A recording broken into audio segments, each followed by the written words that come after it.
A farmer in Nebraska does 18 tons of maize per hectare. The Nigerian farmer does 2 tons, 2.5. A cow in Nigeria gives you 1 liter of milk per day. A cow in Zimbabwe or Uganda gives you 15 liters of milk.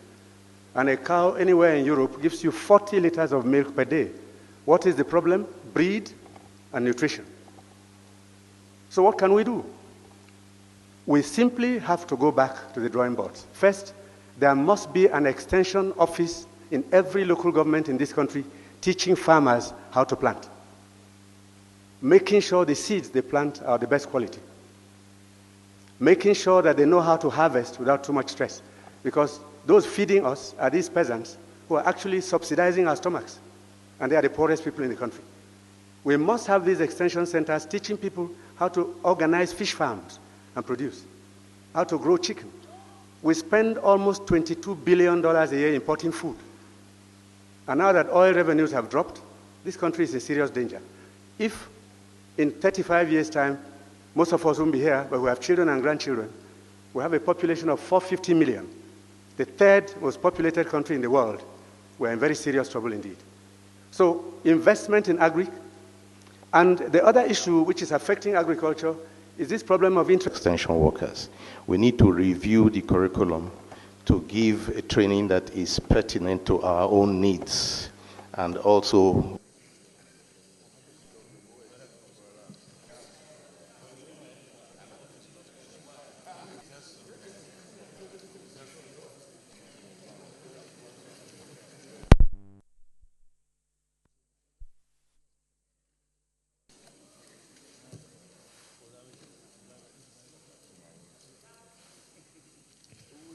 good.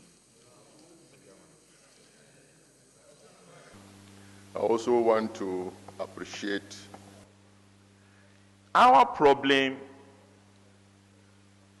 distinguished senator, is not really just poverty. Poverty is deep, as I said. It is inequality. It is the chasm, the gap between the mindlessly rich and the hopelessly poor. The second issue to tackle, which I believe our government is taking headlong, is corruption. There's no two ways about it, that the amount of leakages in the system in our country is unacceptable, and we need to do something fundamental about it. Criteria that was agreed with states and was agreed with this hallowed chamber and the Federal House of Assembly when we came to give conditional grants. There were two major concerns. One was that could these resources be given to states and be utilized to get results, and governance was a very big question at that time. The criteria that we put in place, in many cases, the capacity of states to meet that criteria was not there. And over time, we tried to build that. And if you look at the records of the states that we did give conditional grants to, remembering that the conditional grants were leveraging the equal amount from state domestic resources as well, you'll find that over time that increased around all states. But where a state was unable to produce documentation, unable to produce a plan, or the capacity to implement, it was not possible to give resources to that, just purely because at the end of the day we have to remain accountable for those resources that we got appropriated by the federal government. I believe that going forward, if we are to pursue the conditional grant scheme, it is a good scheme. It is a scheme where the federal, the states, and the local governments come together behind one policy. If it's delivering education, it's delivering health, and this way the synergy and the coherence of what we do would be, I think, advantageous.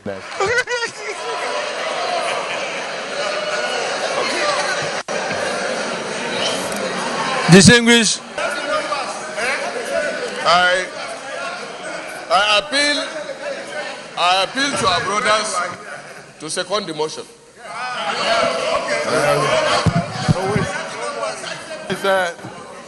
Mr. President,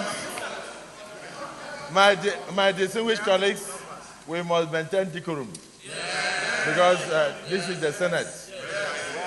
This is not the House of Assembly. So, Mr. President, there's a motion on ground. But if I know the nominee very well, he may have one or two propaganda to drop here before he leaves here. So,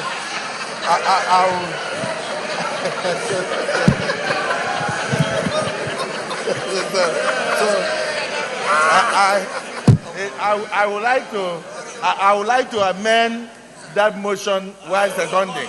And in amending it, that the nominee be allowed to exhaust his heart before he takes the bow. I amend. The motion, minority leader,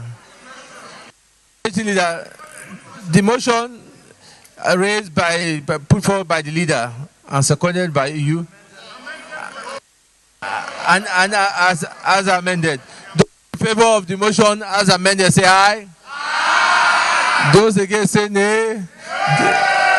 The ayes have it. The motion has. So he wants you to. The motion as amended was that your skills, you might just say one or two things, and then after that you take a bow.